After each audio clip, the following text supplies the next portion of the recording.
Mi ala ma oelo mato watu ele nei vaenga ole Afiafi na mato mo ele lofa mo wanga lei. Tele lava singa sa ia i o tangata o la whanau o le au whato to le tino keriso. Ai vivi i o mato loto mwha manulo uswafa pa ia wae ta tau ia te oile vi inga i le ataimi ma le ataimi. Si tia lo uswafa manu malo. Mato mo mai nei Afiafi. Mato upolo kalame o le Taulaga Afiafi. Wala au lau fio angalele mai oelo mato. Fasoa lau whanau.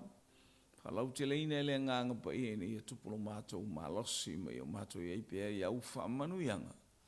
E umea uma e lau vi inga lea tua le tamaa, lea tua le alo, lea tua le nganga pa ia.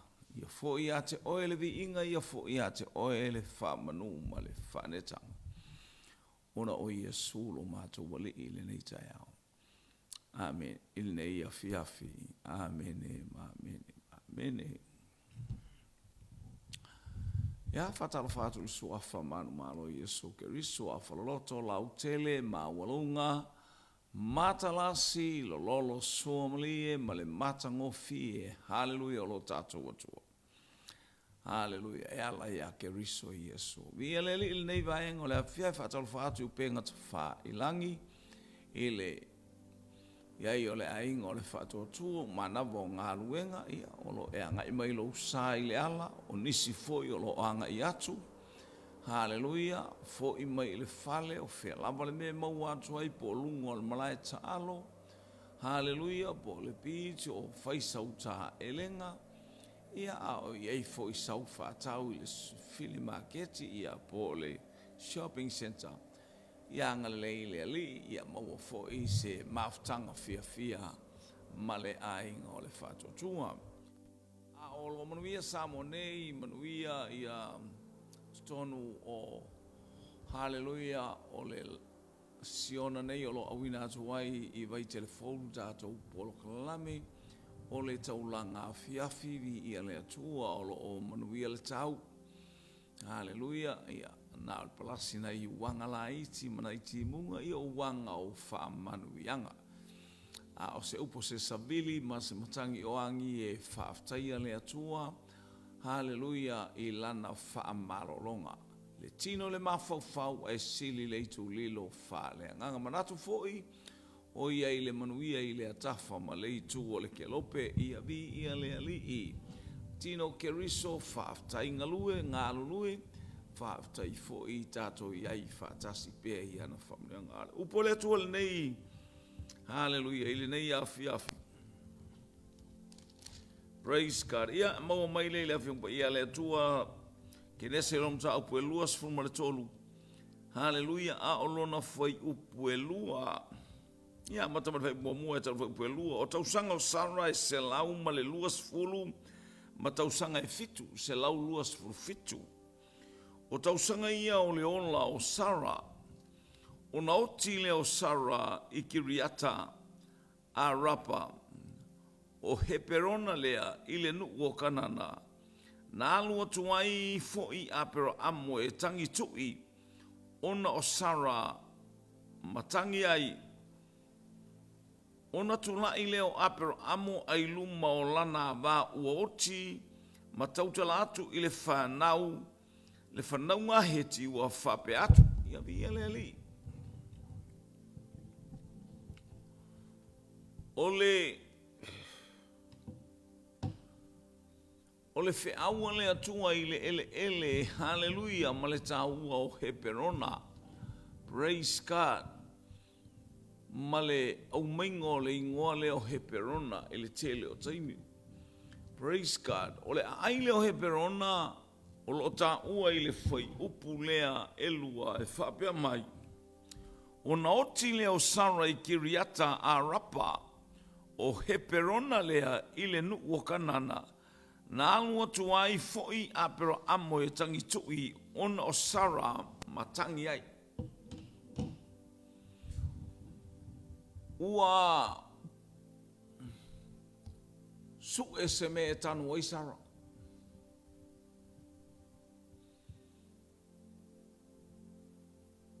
na alu leo Abramo.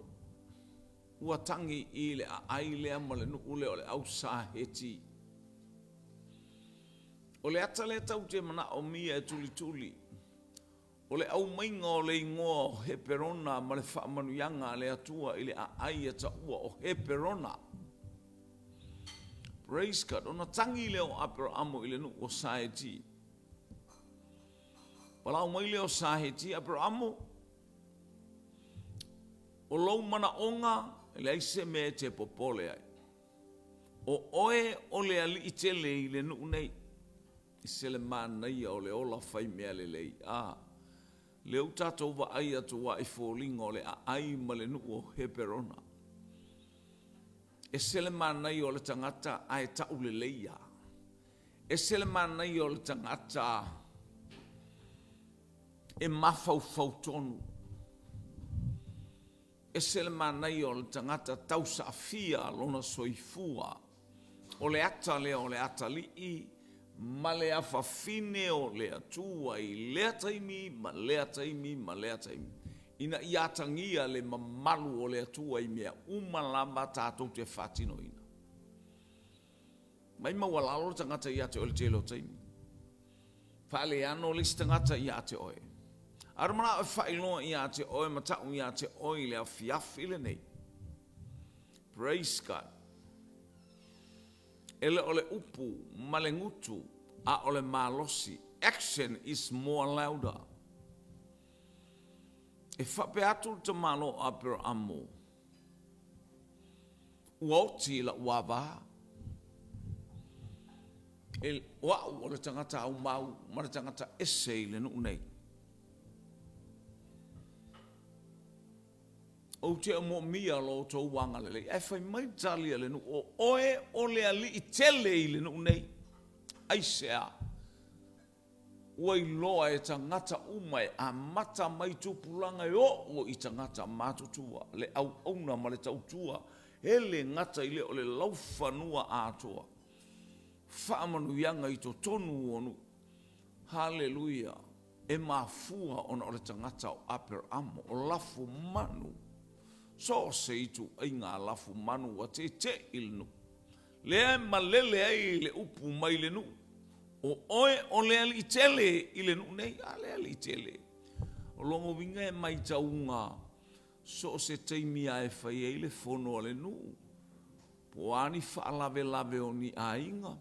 E le mawhai o na misi ai le lima fe soa soani o Abraham.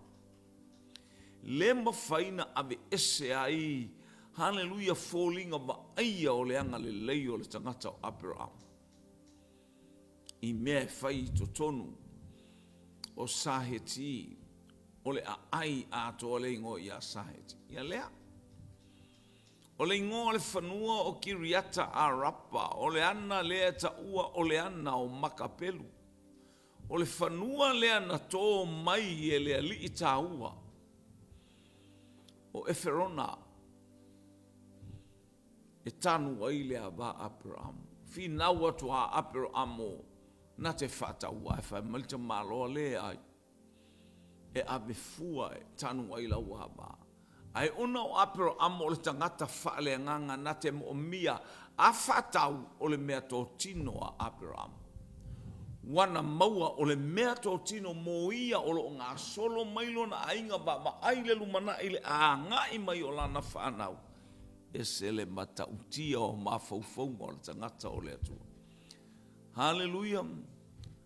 Ma maua le ana ua teu Sarah. Hallelujah. Ua maua le ana, ua maua le whanua o la au o mea umalawa le whanua atoa. Ua maua e Abraham. O le whanua mua lea na whatau e Abraham. Hallelujah. I to tonu o le nuu na whai mai lea tu alu i le nuu vai o le amatanga o le mea amatamata mai a ista mai mea. Lele ua whanau mai a. Le ana o Makapelu na tanu ai sana o le ulu ai tangata le na tanu i le ana lea. Ma le whanua lea. O le whanua lea ua whai matunga mau o le ainga. ele ai se tasi na te pulea, ele ai se tasi na te whaasala vei se mea e whail whanua lea. Ai se a, leanga na whaalongo sa he ti atoa, le nuu atoa a o malele e wherona. Hallelujah, o te whatawina atu la i tupe whaase lau se keri. Pai stia leo tau le whanua. Aia, ua matua malie le loto Abraham. Wha malie ina lonono. O le nuu la lea. Mi ia lele, na whai matunga mau na te wai Sara, na te wai Abraham, na te wai Isaako, na te wai Rebeka, na te wai Lea, hallelujah, na te wai Yakopo, na te wai le au peti riaka. Hallelujah. Wai unei na whai ua mai atu wa maua e tangata ese i le taimi, hallelujah, wa alu le ainga le manonofo i lunga i ai kupito. Ai lalo i ai kupito i le tu i saute i ai kupito. Ua no nofo ai pei ona o ai o Yakopo malana whanau. O le oti o Yakopo na au maia i le whanua leo makapelu, le ana leo makapelu. Lea ua maua e whanau anaki, tangata maua lulunga, tangata totoa, aini taua na o lato maua ai. Hallelujah, le whanua le ma ua whai mo lato. A le whanua lea o le whanua o Abraham. O ina saule malanga le nuu, mai ai kupito. Hallelujah. Le ua tau le taua. O ina o le nuu, o saule malanga mai ai kupito. O na tuli lea o tangata, ese fulu male lua e asi lea ai male nuu. Le ua whanau, mamai atu Abraham, mamai atu Isaako, mamai atu Yakopo, leo mai le whanaunga Israel o Yakopo, le ainga o Yakopo lea. O na tuli loa lea e mose o tangata e o e asi le nu. O le nu tonu a lea na tau nuu iai, malato au mai ei fua o le whanua, e matua mata ngofie. Matua sua malie. Hallelujah. No lato mai ai fui rimoni o fui vine. Hallelujah. O le ano noa i o fua mata o le whanua e aona o lato ua mai lato. A e o atu wano nofu ai le ainga o anaki. Whanau sa anaki. O tangata mawalulunga. O tangata e le mawhaatusa lia. Tangata ia ta ise fulu, tangata e taumara, tangata e toatasi. Ioi. Ele aise va ainga, tangata lea lentaulata lata ia i tangata ia na o mai i teime o koriata. Hallelujah. Ua whaingoa le whanua leo, le whanua o kiriata a rapa. Hallelujah. Tu e whafonga mai. Ona oti ai leo sala i kiriata a rapa. Ia lea. O le mea tonu a lea. O heperona lea ile nu o kanana. O ila na o ti ai Sara. Ia matanu ai le whanua leo le tamahalo leo.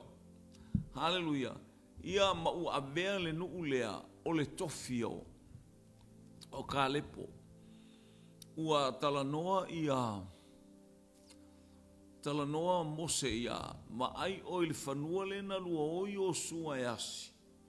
O le whanua le na tō o mai ei maletala. O le whanua na o le tangata lea o Kalepo. E whianua i la Kalepo le taimi wato e whaafo i eile no upeina whaailoa i ate o le tele o taimi. E le whaape a le leila ua mio ai na amele o e tuu se mea silisili ma le mata ngofi. Ai tuu lo a inga i le mea lea e tupu le tau le ai. Tātou te whewa i to tonu o le taua, tātou te whewa i to tonu o le sābalinga le nuku ma le whanau le atua. Aua umana whatatia e le atua le langi ma le ola e whababau mo oe. Whapena le ata o le nuku lea o he perona. E whialua i ka lepo maoma i o sua ina watu e whafo i le atua le nuku. Alale watatia mai le tofi o i o sua. Lale ua taatia mai tofi o Iosua. Oka se mea ina amatautia. Samoa, Kerisiano, le aingo le whaatuatua. Le tino o Keriso. Tātou te le lalolangi nei o tala i le tusi a koronito. O a upenga o lo mātou nei taua e le whaale tino e whaale anganga. Hallelujah. Praise God. O mea uma e taua i le whanau le atua e te taua i ma o taua i. Ua whaatali mai le langi ma le mea o sauni e le atua o le langi ma le ola e whaavau. Le mea e nofo ai le Kerisiano. Tautia. Hallelujah. O le ata le o le ata le o lau whainga malanga. O le tai tonu o ti ngā ma whainga tā. Ma aina whewa ia ka lepo mai o sua i le malanga lea. Ta milo ale na ta milo ai. Aia, a ua umana whaataatia le mea e whai manuku e whai matofi o ka lepo. Praise God. Ia? Ua o ti mose le au na le atua. 5 tausanga o taue e Iosua le. Hallelujah. Taue e Iosua le taua. Ma le nu. Umana tofi le nu. Sauni Iosua, whainga malanga Iosua e alu ilona nu matangata. Hallelujah. Praise God. I le taunu unga o lana savalinga. Ma Iosua, fili o tau i le aso nei Israel. Po ai tau te au nei vai atu le toa tele o tangata u amata na whaasasa lapa o lato o langa wa ai o langa le ufa tau nu ai le atua mwhaatali tonu i lato i le toa. Ato o i le nu. I au tau tama le lei. I au tau teine le lei. Hallelujah. I au tau whaia mea uma e tusa ona poloa i mai e o Mose. Ai a whai tau te le whaataunu uina ia mea. Ai a whai tau te o mau tau wifo i tu pua matou. Ole a wala na ole a whasalai o tau wele atua. Praise God. Ia le walu le. Ua ole a inga. Walu le. Le whainga malanga. Hallelujah. Praise God. Eu tatou whalonga sao ai o so awa umalo ainga mātou te au una ia Iehova le atua. Praise God. Eu tofi, umana tofi o Iosu. Umana tofi le tofi o Kaleb. Tofi tonu wa ai o mai. Hallelujah. O fi nau po aila a whai mai le maunga maua lunga le ai whamai Kaleb. O tu mai a te au le maunga le nā. Le ata o le tangata whaalango i le atua. Mo le ata o le tangata taua le atua e le popole i se mea e le solo muli se mea ai focus lana ba ai i le atua mana whaamarianga. O le a ai le o heperona. I ia le ali. Po mai ka lepo i Iosua, ia lea ua e sila fia le men whaatua i Mose i ate. O le mea lea. Na tau mai e asi le nu. Na tau atu ma le tala le le e ui na tama aia matui mati ngā. Ai tatele avatua se tala e whati ngā. Pe whaafefefe, pe solo muli ei le nu. Lea na tō mai ai e Mose la na tala o le mea na tau solia mo tau wawa ai o le tofil na o ka lepo. Ele na ufela, wa valu se furu 5 o tau sanga. Na tau mai e asi le nuu nei o wha se furu o tausanga. To e whata milo e le atua le nuu i le whaas furu tausanga ua valus furu. 5 tausanga o tau le tau e to tonu. O kanana. Ua valus furu 5 o to. E o mai le teimi nei o tu mai a tau le maunga le a o heperona. E le popole ini fita au le popole ini whaingata e le popole i se tangata whaalave lave. Aia, e popole, hallelujah, ne i le ai se vi inga o le atua i lana ngā ruenga o loo whai. Iana ngai o inga uma o loo whatin. E popole ai i tangata. Praise God, se le mana ia o O le tala anga ma le tala talanga. Hallelujah. Mai ka lepo. Tu mai I a te au le maunga le na. Fia ni maunga o fasala vei a te o fia ni maunga o lea taimi ma lea taimi e. Whaalave la vea ai lau savalinga. No wa inga sa moa lo uatunu. Tele fi tau tatou savali ai. Ai langa o mea ia le ufaali mai el tuspa ia. E le mawhai ona o tā maua whaamanu yanga le atua. E le mawhai ona tā malolosi pe ata le uia mai le ala lea. O a fita, o a maunga, o a le vau fili o le vau sa. O le mana onga lea o le atua ia te oi, ia te au, ia te itato uma. Ina I o tatou savalia ma I o tatou whato ilalo ina mea uma. Ia I umea uma I levi inga o le atua. He perona.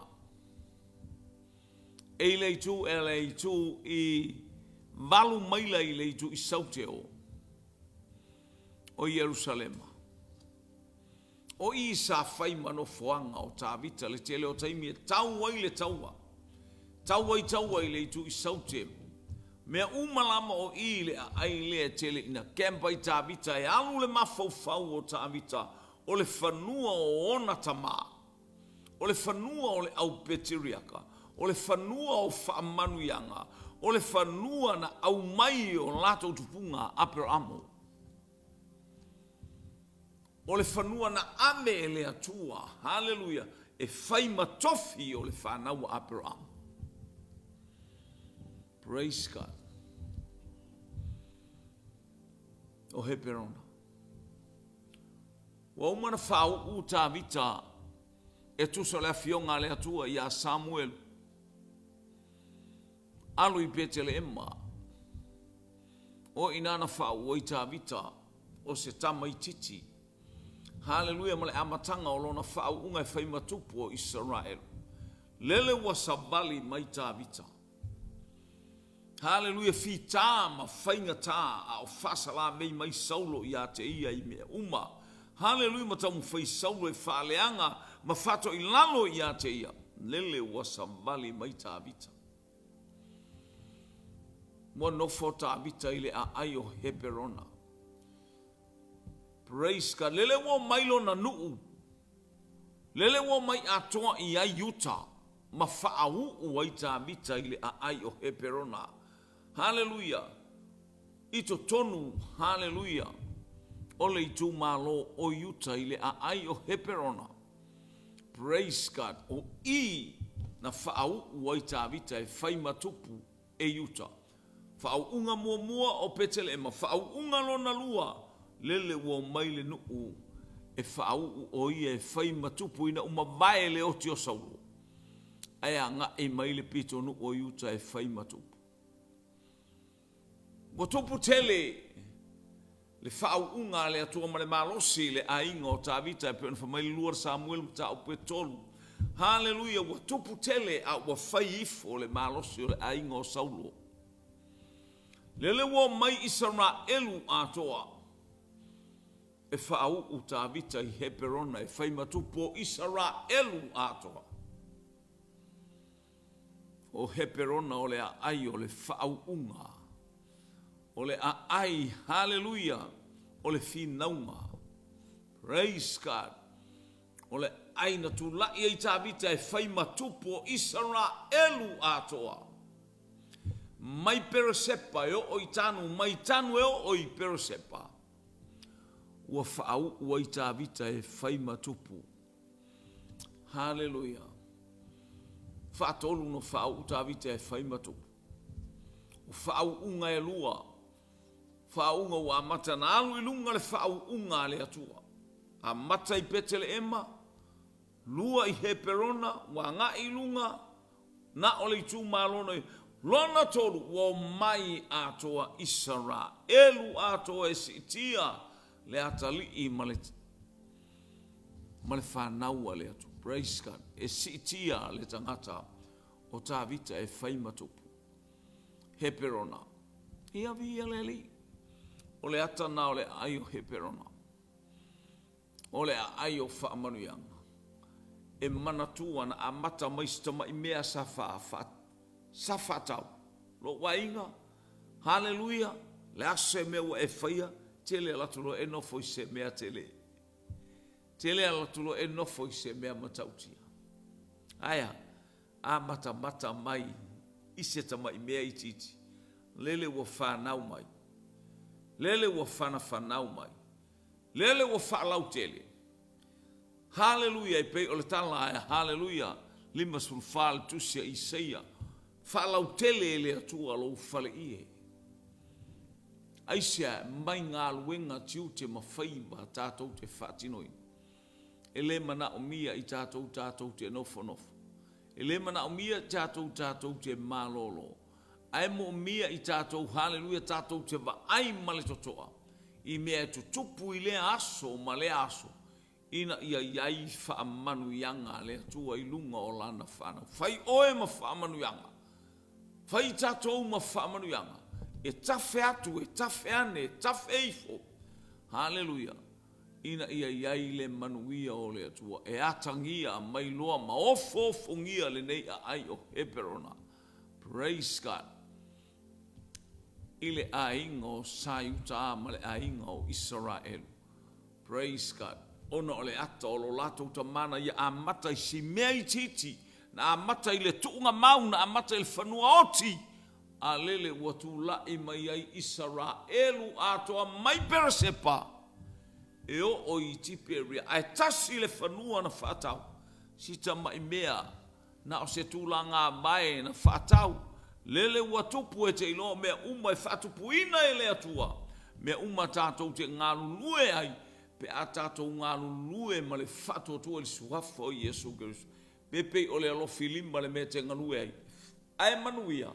E tafe o na manuia. E tafe le manuia. Mai e tena. E wha mai na tafe mai le alabai. Pisona, kaiona, i te keru ma eufirate. O le ata o le lalolangi atoa nei loa mai tonu e tena. O le awha manuia mai le atua.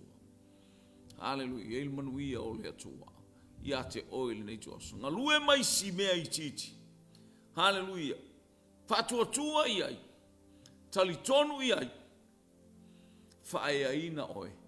E whaamanuia le atua ia te oe mea uma. Fo i le vi inga i le atua. Ona o Yesu. Haleluia. Amene ma amene ma amene. Sa maa whaaftai lau upu. Mi ia lau suafa. Sa talo alu male afi alu male mana. Tu mau lau whau unga i lunga o lau whanau. Soifua i le soifuanga whaheperona o le whau unga e tafe bea. E tafe pea. E tafe pea. Wa a bea. Hallelujah. Praise God. Ma mea tele le ali i e le ma sino i lona wha. Ma whaita wina. Ia fo ia te oe le vi inga. Ia fo ia te oe le wha manu ma le whane tanga ona o Yesu. Amene, ma amene, ma amene. To God be the glory forever and ever. Amen, amen, amen.